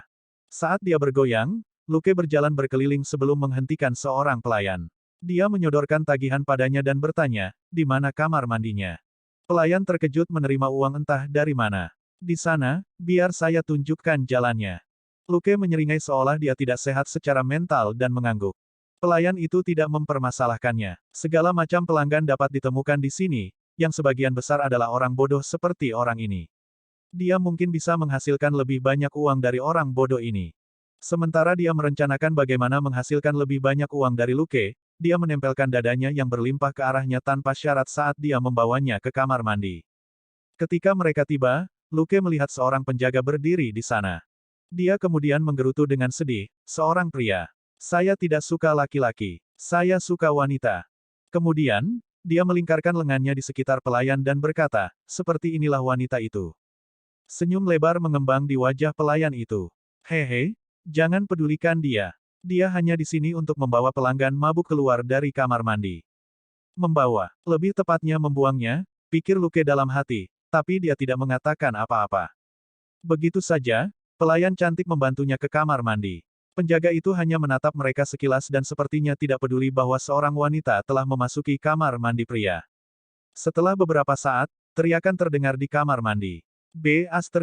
Anda menggigit saya. Dasar. Kemudian, tamparan keras terdengar. Penjaga itu mengerutkan kening tetapi masih tidak meninggalkan posisinya. Tapi lebih banyak teriakan terdengar di dalam. "Ah! Berdarah! Berdarah! Kamu jalang!" Petik 2. Kemudian, terdengar suara langkah kaki campur aduk diikuti oleh suara napas terengah-engah. Seolah-olah dua orang sedang berkelahi satu sama lain di dalam. Penjaga itu akhirnya bergerak. Dia menarik pintu terbuka dan masuk. Tapi ketika dia melihat sekeliling, dia tidak melihat siapapun. Dia berjalan menuju bilik yang masih bergetar, dan terlihat paha seorang wanita di celah di bagian bawah bilik. Dia mengulurkan tangan untuk mendorong pintu terbuka. Tapi tepat pada saat itu, pintu bilik sebelah tiba-tiba terbuka. Luke keluar tanpa suara sebelum membanting tinjunya ke bagian belakang kepala penjaga. Seketika, penjaga itu ambruk. Luke dengan cepat melangkah maju dan menangkap penjaga itu. Dia melingkarkan satu tangan di leher penjaga dan memutar, dan suara retakan terdengar di udara. Kemudian, Luke menyeret mayat itu ke dalam bilik dan menopangnya sehingga dia duduk di toilet. Dia kemudian menggeledah tubuh dan menemukan M1911 dan majalah peluru tambahan. Dia juga mengeluarkan majalah dari pistol dan menemukan bahwa itu terisi penuh sebelum dia memasukkannya kembali. M1911 memiliki 7 peluru di dalamnya, dan ditambah dengan magasin cadangan, ia memiliki total 14 peluru. Meskipun jumlah pelurunya sedikit, ini masih senjata yang layak. Luke juga melepaskan sarungnya dari penjaga yang mati sebelum mengenakannya pada dirinya sendiri. Setelah memasukkan M1911 ke dalam sarungnya, dia pergi ke bilik tempat pelayan itu berada. Dia telah membuat pelayan cantik itu pingsan saat mereka masuk. Setelah memindai kamar mandi, dia mulai membuat suara dari sebelumnya untuk memancing penjaga masuk. Dia tidak percaya bahwa penjaga akan membiarkan pelayan itu mati di dalam kamar mandi. Luke berjalan ke pintu, dan saat dia akan membukanya, dia mendengar langkah kaki berhenti di luar. Jantungnya berdegup kencang, tapi dia tidak berhenti. Dia membuka pintu dan bergoyang saat dia berjalan keluar dari kamar mandi. Dari sudut matanya, dia melihat seorang pria besar menatapnya dengan skeptis. Tiba-tiba, kilatan kejam muncul di mata pria itu sebelum dia meraih di bawah lengannya. Dia sedang menarik senjatanya. Luke terungkap. Meskipun Luke tidak tahu bagaimana dia mengekspos dirinya sendiri, dia masih bergerak tanpa ragu-ragu. Alih-alih meraih senjatanya, dia tiba-tiba mengerahkan lebih banyak kekuatan saat dia berayun ke arah pria besar itu. Babak 42, pelacur, dan orang baik pria kekar itu bereaksi dengan cepat juga. Dia langsung menyadari bahwa Luke bergoyang jauh lebih cepat dari yang seharusnya, dan dengan demikian kehilangan kesempatan untuk menarik senjatanya. Telapak tangan pria itu, yang sudah terangkat ke dadanya, berubah menjadi kepalan saat dia meninju tepat di kepala Luke. Seorang ahli. Luke terkejut dengan kenyataan itu. Tingkat kewaspadaan dan fleksibilitas dalam pertempuran ini hanya membuktikan bahwa orang ini bukan preman jalanan biasa. Luke masih gesit, jadi dia tiba-tiba membungkuk lebih rendah, menghindari tinju yang masuk. Setelah dia membungkuk, dengan setengah punggungnya menghadap pria itu, kedua tangannya keluar dan meraih lengan pria itu sebelum menguncinya di bahunya. Saat Luke mendorong dengan kakinya, bahunya terangkat sementara tangannya ditarik ke bawah pada saat yang sama dengan kekuatan yang lebih besar. Dengan retakan, lengan kanan pria itu terpelintir menjadi tidak berbentuk. Pria itu berteriak sementara tangan kirinya meraih pisau tempur yang tergantung di pinggangnya. Tapi sebelum dia bahkan bisa menyentuh gagang pisau, Luke membungkuk lagi. Mengambil satu langkah mundur, Luke memposisikan dirinya kembali sehingga dia berada di sisi kanan di belakang pria itu. Dia masih memegang erat lengan pria itu yang patah. Di posisi barunya, Luke memutar lengannya lagi. Pria itu berteriak lagi, dan berhenti meraih pisau. Rasa sakit yang hebat dari lengannya yang patah bukanlah sesuatu yang bisa ditanggung oleh orang biasa, dan pria ini tidak terkecuali. Luke masih benar-benar tenang, dan tidak berhenti bergerak hanya karena lawannya meratap. Dia tiba-tiba menangani pria itu dan mendorongnya ke lantai. Jatuh itu memutar dan mengguncang lengan patah pria itu sekali lagi, dan dia diserang dengan rasa sakit yang hebat sekali lagi. Kali ini, dia sudah terlalu tidak berdaya untuk berteriak. Tubuhnya hanya bergerak-gerak di tanah. Sekali lagi, Luke menunjukkan kegesitan yang tidak dimiliki orang biasa. Dia dengan cepat melingkarkan lengannya di leher pria itu, dan memutar. Sebuah retakan terdengar, dan tubuh di bawahnya jatuh diam. Luke dengan cepat mengamati sekelilingnya untuk menemukan bahwa tidak ada orang yang menuju ke arahnya. Meskipun posisinya saat ini agak sepi, musiknya terdengar keras di luar. Orang-orang di luar tidak bisa mendengar apapun yang terjadi di sini. Luke menyeret mayat itu ke kamar mandi dan menggeledahnya.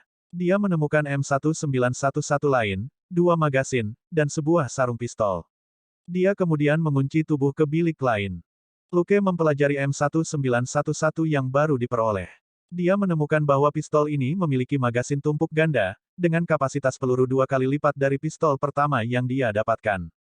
Sayangnya, digunakan karena dia seukuran Glock, pegangan pistol ini agak terlalu besar untuknya. Namun demikian, total ada sekitar 50 peluru ketika kedua magasin itu disatukan.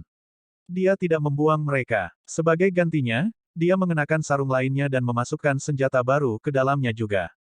Dia membutuhkan waktu kurang dari 2 menit untuk melakukan semuanya. Setelah memikirkannya, Luke memutuskan untuk mengambil pelayan yang tidak sadarkan diri dan membawanya ke kamar mandi wanita di sebelah, di mana dia memasukkannya ke dalam bilik acak. Ketika dia keluar, dia menemukan 2 wanita di luar kamar mandi. Ketika mereka melihat seorang pria keluar, mereka langsung keluar sebelum menatap tanda di pintu. Tanda itu menegaskan bahwa ini adalah kamar mandi wanita. Luke memandang kedua wanita itu dan memasang ekspresi mabuk dan bingung. Apa yang kamu lihat? Anda ingin saya meniduri Anda berdua pada saat yang sama. Ketika dia mengatakan itu, dia mengangkat ikat pinggangnya, seolah-olah dia baru saja mengenakan celananya, sebelum dia pergi. Kedua wanita itu hanya saling memandang, mengangkat bahu, dan memasuki kamar mandi. Tak lama kemudian, mereka menemukan pintu yang terkunci. Salah satu dari mereka penasaran dan memanjat dinding bilik untuk menemukan seorang wanita mendengkur di dalamnya. Pakaian dalam hitam berenda tergantung di salah satu kaki wanita itu. Wanita yang baru saja masuk segera mengerti apa yang sedang terjadi dan mengerucutkan bibirnya saat dia berkata dengan jijik, benar saja, pasangan yang horny itu baru saja menyelesaikan urusan mereka di sini. Pria itu lari setelah dia selesai, dan meninggalkan dengkuran di toilet. Dasar. Wanita lain tampaknya tidak peduli. Terus, selain sampah dan beces, apa lagi yang bisa kamu temukan di sini? Keduanya kemudian tertawa terbahak-bahak. Anda tidak akan menemukan orang baik di sini. Bahkan, mereka mengakui bahwa keduanya juga beces.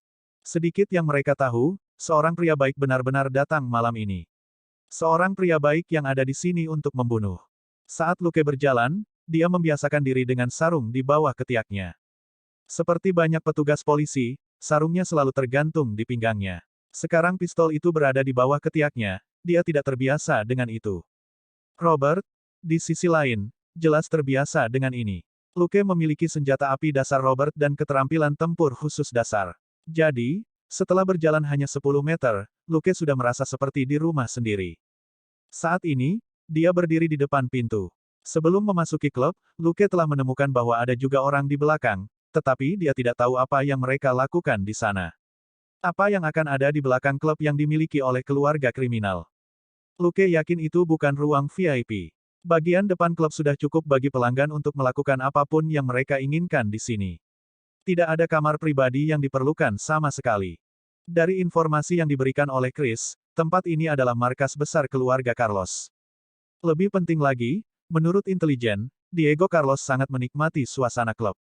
Jadi, dia menghabiskan banyak waktunya di sini. Jika Diego Carlos ada di sini, sebagian besar bawahannya akan ada di sini juga. Luke mendorong pintu hingga terbuka dan menemukan dua pria menatapnya dengan dingin. Lukas langsung tersenyum. Hehe, di mana kamar mandinya? Saya ingin buang air kecil. Kedua pria itu tampak tidak sabar dan salah satu dari mereka sudah merogoh jaketnya sementara yang lain melangkah maju dan berkata, persetan atau mati. Luke saat ini berbau minuman keras, dan ada juga bekas bubuk putih di wajahnya. Dengan satu pandangan, keduanya menyimpulkan bahwa dia adalah salah satu dari turis yang tinggi dan bodoh itu. Itu sebabnya mereka tidak melakukan apapun padanya pada awalnya. Dari sini, jelas bahwa mereka tidak waspada seperti pria besar yang ditemui Luke di depan kamar mandi. Luke dengan cepat mengamati sekelilingnya. Tidak ada kamera pengintai di sini. Itu masih tahun 2003, bahkan kartel besar masih tidak tahu apa-apa tentang penggunaan teknologi, apalagi keluarga Carlos yang lemah. Dalam kehidupan Luke sebelumnya, itu adalah tahun 2018. Saat itu, kartel-kartel ini sudah sangat maju sehingga mereka bahkan memiliki pengawasan di banyak lembaga pemerintah. Luke terhuyung-huyung ke depan ke arah pria yang meraih pistolnya. Dengan kekuatan dan ketangkasannya yang luar biasa, dia membanting pria itu ke dinding sebelum meninjunya tepat di jakunnya. Dia menjulurkan salah satu jarinya ketika dia meninju pria itu, menyebabkan jakun yang terakhir runtuh. Mata pria itu berputar ke belakang saat dia mencengkeram lehernya dengan kedua tangan. Sementara itu, Luke meraih pistol di bawah lengan pria itu dan mengeluarkannya. Setelah menarik pistol, dia melemparkannya ke orang lain yang baru mulai menarik senjatanya sendiri. Bab 43, bawa mereka dari belakang saat Luke melemparkan pistolnya dengan tergesa-gesa. Dia tidak dapat membidik dengan benar, tetapi pistol itu masih mengenai bahu pria itu, memperlambatnya sedikit. Mengambil keuntungan dari interupsi singkat, Luke berlari ke depan dan menendang pria itu di selangkangan. Pria itu segera menjadi pucat, dan kemudian merah. Dia ingin berteriak, tetapi tidak ada suara yang keluar. Rasa sakit yang berdenyut di selangkangannya tampaknya telah mengunci pita suaranya, hanya membuatnya terengah-engah tanpa daya. Lukas tidak berhenti. Dia melingkarkan lengannya di kepala pria itu dan menariknya ke bawah saat dia mengangkat lututnya. Dengan bunyi gedebuk, lutut dan wajah terhubung, benturan itu bahkan menyebabkan lutut Luke sakit. Adapun pria di depannya, hidungnya sudah ambruk dan napasnya sangat lemah. Seperti biasa, Luke menyeret keduanya ke gudang acak di sebelah. Dia kemudian memutar leher mereka sebelum melemparkan mereka ke sudut ruangan. Dia juga mengangkat dua senjata M1911 dari mereka. Kedua senjata itu adalah model lama, sama seperti yang pertama ia temukan. Dia membandingkan senjata dan hanya mengambil yang kondisinya lebih baik. Dia tidak lupa mengambil semua majalah mereka. Pada saat ini, hampir 10 menit telah berlalu. Siapa yang tahu kapan penjaga keluarga Carlos lainnya akan menemukan bahwa ada sesuatu yang salah. Luke mendorong pintu hingga terbuka dan maju dengan cepat. Saat dia maju, dia menajamkan telinganya dan mengamati sekelilingnya berulang kali. Segera, dia menemukan ruangan yang agak bising. Dia melihat ke pintu, yang tidak memiliki tanda di atasnya. Berdiri di samping pintu yang sedikit terbuka, dia mengintip ke dalam ruangan melalui celah kecil. Ruangan itu agak luas, dan sekelompok orang bersenang-senang di dalam. Luke mengatur napasnya dan mendorong pintu itu terbuka sedikit lagi. Dengan itu, dia memiliki pemandangan ruangan yang lebih baik. Bergerak ke kiri dan ke kanan di luar, dia melihat seluruh ruangan. Itu adalah sesuatu seperti ruang keamanan. Semua orang di dalam tampak seperti petarung yang cakap, dan beberapa dari mereka bertelanjang dada, dengan senjata dimasukkan ke pinggang mereka. Umumnya, seorang profesional tidak akan pernah memasukkan senjatanya ke pinggangnya seperti itu, karena itu sangat tidak nyaman. Setelah beberapa pandangan, Luke bisa mendapatkan jumlah orang yang jelas di dalam. Ada 17 dari mereka. Ke-17 itu termasuk dua wanita yang benar-benar telanjang. Sebagian besar dari mereka bermain poker di sekitar meja, sementara dua wanita itu bermain-main dengan dua pria di salah satu sudut ruangan. Mereka yang bermain poker bahkan tidak melirik kedua pasangan itu. Mereka sudah lama terbiasa. Luke menarik napas dalam-dalam lagi sebelum mendorong pintu terbuka dan memasuki ruangan. Setelah masuk, dia dengan ringan menendang pintu dengan kakinya. Kemudian, dia berjalan cepat menuju meja, tetapi tidak terlalu cepat sehingga dia akan terlihat curiga. Ketika dia praktis berada di samping kelompok itu, seseorang akhirnya memandangnya. Orang itu memiliki ekspresi bingung di wajahnya, seolah bertanya-tanya siapa Luke. Ekspresi Luke tetap tenang, dan dia tiba-tiba mengangkat kedua tangannya yang tersembunyi di belakang punggungnya untuk mengungkapkan dua M1911 yang dia pegang. Dia kemudian menembakkan kedua senjata. Bang, bang, bang, bang, bang, bang, bang. Hujan peluru tiba-tiba, dan 13 orang di sekitar meja bahkan tidak bisa bereaksi sebelum setengah dari mereka sudah jatuh ke tanah. Dengan dua M1911 dan 21 peluru, 8 orang terkena. Dalam 2 detik, Luke menggunakan ketangkasannya untuk membongkar majalah di grup. Dia bahkan tidak repot-repot membidik dengan benar, dan hanya menarik pelatuknya setiap kali ada seseorang di depan moncongnya. Pada jarak dekat dan dengan begitu banyak target, akan lebih sulit untuk meleset daripada mengenai seseorang. Luke mengendurkan cengkeramannya pada pistol 14 peluru di tangan kirinya saat dia membiarkannya jatuh bebas ke tanah. Cengkeraman pistol itu terlalu besar untuk disukai Luke. Pada saat yang sama, dia terjun ke sofa di samping sementara dia dengan cepat mengisi ulang M1911-nya yang lain. Dari belakang sofa, dia mengulurkan pistol dan menembaki sekelompok orang yang berada dalam kekacauan total. Dia telah melihat arah umum mereka dengan pendengarannya. Seketika, dia menurunkan semua pelurunya pada mereka sebelum mengisi ulang pistolnya lagi. Baru sekarang seseorang akhirnya mengeluarkan pistol dan menembaki Luke. Tapi Luke sudah melompat keluar dari ujung sofa yang lain. Saat di udara, dia melirik kerumunan dan melepaskan 4 tembakan terus-menerus, mengenai 2 orang di dada mereka di mana mereka setengah berlutut di lantai dan membidiknya. Luke kemudian mengamati ruangan orang-orang yang mengerang di tanah. Tidak ada satu orang pun yang tetap berdiri. Tanpa ragu, dia melepaskan tembakan lagi. Kali ini, ada tempo tertentu untuk tembakannya. Dia melepaskan tembakan setiap detik, satu untuk setiap orang di ruangan itu. Dia memprioritaskan mereka yang tampaknya masih bisa bergerak, dan semuanya ditembak di kepala. Setelah mengosongkan 3 majalah, semua orang di lantai sudah mati. Luke memasukkan majalah terakhir yang dia miliki sebelum melirik tempat tidur di kamar. 2 pria bersembunyi di belakang 2 wanita telanjang, tanpa tempat untuk lari. Tempat tidurnya berada di salah satu sudut ruangan. Tapi pakaian dan senjata mereka semua ada di lantai di samping tempat tidur. Mereka hanya berjarak sekitar 3 meter dari tumpukan itu, tetapi orang-orang itu bahkan tidak berani meraih senjata mereka ketika mereka melihat rekan-rekan mereka ambruk satu demi satu selama baku tembak. Sekarang, mereka putus asa ketika mereka menyadari bahwa mereka tidak memiliki peluang untuk bertahan hidup. Luke mengintip dengan hati-hati dari belakang sofa untuk memastikan bahwa keempat orang di tempat tidur itu benar-benar tidak bersenjata. Dia juga akhirnya memperhatikan 2 senjata di tumpukan pakaian di samping tempat tidur. Luke tetap diam saat dia perlahan berjalan keluar dari balik selimut. Dia berbalik sedikit dan mengangkat tangannya, kirinya di bawah kanannya untuk tetap stabil. Pistol itu tepat di depan matanya, dengan moncong mengarah lurus ke 4 orang di tempat tidur. Salah satu pria menjadi penasaran karena keheningan yang tiba-tiba. Dengan demikian dia mengintip sedikit dari belakang wanita itu. Bang! Sebuah lubang tertinggal di tengkoraknya saat dia jatuh ke belakang. Wanita di depannya hanya merasakan semburan angin sebelum cairan hangat memercik padanya. Adapun tangan yang telah memegangnya erat-erat, mereka sekarang terkulai lemah. Dia mengerti apa yang terjadi dan langsung memekik sebelum melompat ke samping untuk bersembunyi. Pada saat itu, kaki besar berbulu muncul di depan mata Luke. Bang! Ahaha! Ratapan sengsara terdengar saat pria lain itu membungkuk kesakitan dan mencengkeram kakinya, yang sekarang berlubang. Bang! Peluru berikutnya meninggalkan lubang di otaknya. Luke tidak memberinya kesempatan untuk melawan. Kedua wanita itu mulai berteriak ketakutan. Luke kemudian mengarahkan senjatanya ke mereka sebelum memberi isyarat agar mereka menutup mulut mereka. Kedua wanita itu langsung diam.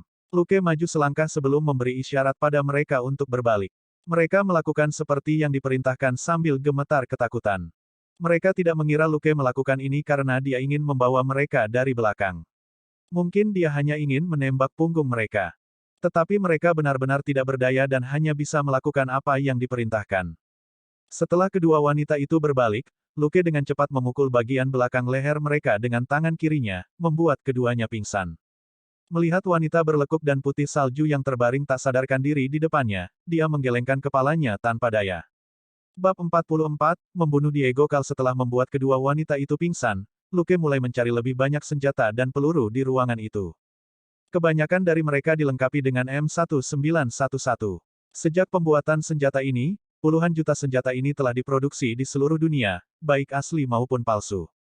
Dua orang di sini memiliki senjata yang berbeda. Satu dilengkapi dengan Desert Eagle sementara yang lain memiliki Glock 17. Luke memasukkan Desert Eagle dan Glock ke dalam tas kecil yang dia temukan di kamar sebelum meletakkan tas itu di punggungnya. Adapun senjata lainnya, dia meninggalkannya. Dia hanya mengambil semua majalah dan memasukkan semuanya ke dalam tas juga. Dia kemudian melangkah menuju pintu, dan menggunakan pantulan di kacamata, dia memeriksa untuk melihat apakah ada seseorang di luar. Meskipun pertempuran besar telah meletus di ruangan ini, pintunya tertutup. Karena ruangan itu kedap suara, orang-orang di luar tidak bisa mendengar apa-apa sama sekali. Setelah memastikan tidak ada orang di luar, Luke meninggalkan ruangan. Dia berhenti sebentar di setiap ruangan yang dia lewati, dan mendengarkan suara apapun di dalamnya. Dari 8 kamar, hanya 2 yang terisi. Tetapi jelas bahwa orang-orang ini hanyalah karyawan biasa. Luke tidak punya rencana untuk membunuh mereka. Dia hanya mengarahkan pistolnya ke mereka dan menanyai mereka sebelum membuat mereka pingsan dan menyembunyikannya. Tidak masalah jika ada yang selamat dari klub, begitu para pejuang di keluarga Carlos semuanya terbunuh, karyawan biasa ini akan ditelan oleh organisasi kriminal lainnya. Bagaimanapun, orang-orang ini bukanlah anggota inti dari keluarga Carlos. Akankah anggota inti keluarga Carlos tinggal lembur di sini untuk menangani pekerjaan administrasi? Tentu saja tidak. Luke pergi ke lantai 2, yang benar-benar sunyi. Setelah memindai, dia terus menuju ke atas. Berdasarkan informasi yang dia kumpulkan, Diego Carlos, bos dari keluarga Carlos, biasanya menghabiskan waktunya di kamar deluxe di lantai 3. Dia biasanya akan dikelilingi oleh pengawalnya juga. Jumlah total pengawal tidak diketahui, tetapi setidaknya ada 10 dari mereka. Luke dengan cepat tiba di lantai 3. Dia kemudian memeriksa koridor dengan kacamata dan menemukan kamera pengintai menghadap koridor dari atas pintu. Dia tidak akan bisa melewatinya. Setelah memikirkannya, dia kembali ke lantai 2 dan memasuki ruangan acak yang tidak terkunci. Dia membuka jendela kamar dan melihat ke atas. Setelah beberapa saat, dia memasukkan pistolnya ke dalam sarungnya dan memanjat pipa pembuangan. Ketika dia mencapai lantai 3, dia dengan gesit melintasi beberapa unit AC sebelum dia mencapai jendela. Dia mengintip ke dalam dan menemukan ruangan itu kosong. Dia mencoba membuka jendela, tetapi terkunci. Mengambil gulungan pita perekat dari tasnya, Luke mulai menempelkan selotip secara acak di jendela. Dia kemudian meninju jendela, memecahkan kaca di dekat kunci jendela. Saat dia mengenakan sepasang sarung tangan, dia tidak memedulikan pecahan kaca itu. Dia meraih ke dalam dan membuka kunci jendela sebelum membukanya dan meluncur ke dalam.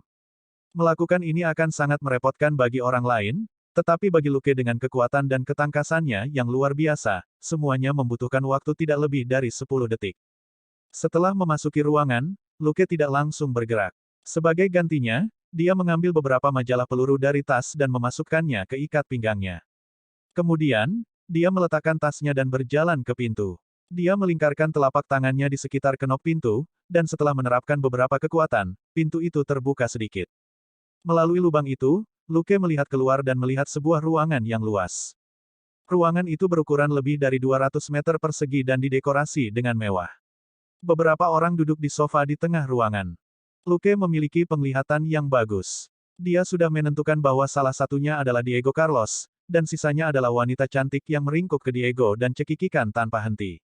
Beberapa pengawal ditempatkan di sekitar ruangan, dan mereka menutup mata terhadap apa yang terjadi di sofa. Mereka hanya sesekali melihat ke beberapa pintu keluar ruangan. Ketika Luke melihat itu, dia mengerutkan kening. Dia tidak menyangka ruangan itu begitu besar. Dan lingkungan sekitarnya agak kosong. Mereka mungkin akan memperhatikannya saat dia keluar. Tiba-tiba, teriakan terdengar. Luke menebak bahwa seseorang telah menemukan mayat di lantai bawah. Meskipun anggota keluarga Carlos bukan tentara profesional, hilangnya penjaga yang ditempatkan di dekat kamar mandi terlalu jelas. Tubuh tidak akan bersembunyi lama.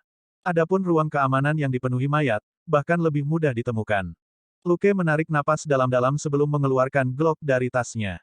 Tidak peduli apa, Glock adalah senjata api yang paling dia kenal. Dia mundur selangkah dan berbalik ke samping sebelum berdiri menghadap ke arah Diego berada.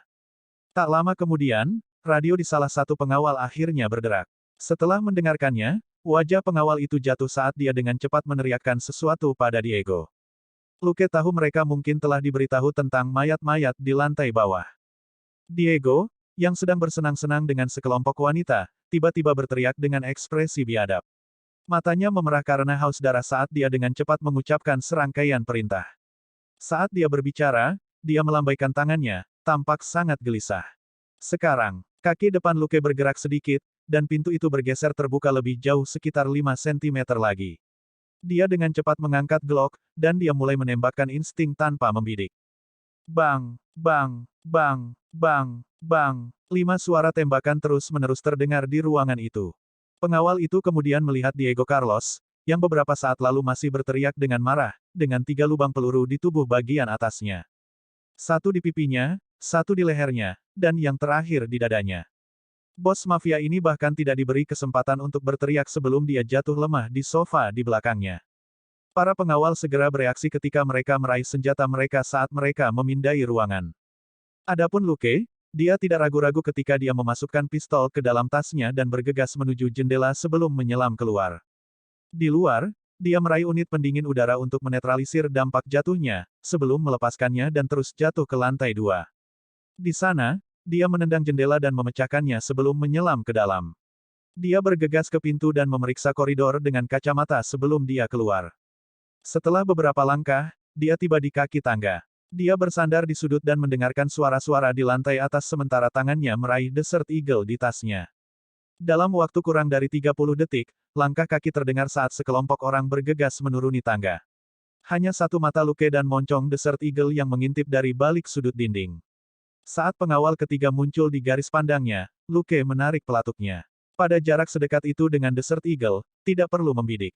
Dia hanya perlu menembak ke arah umum tangga.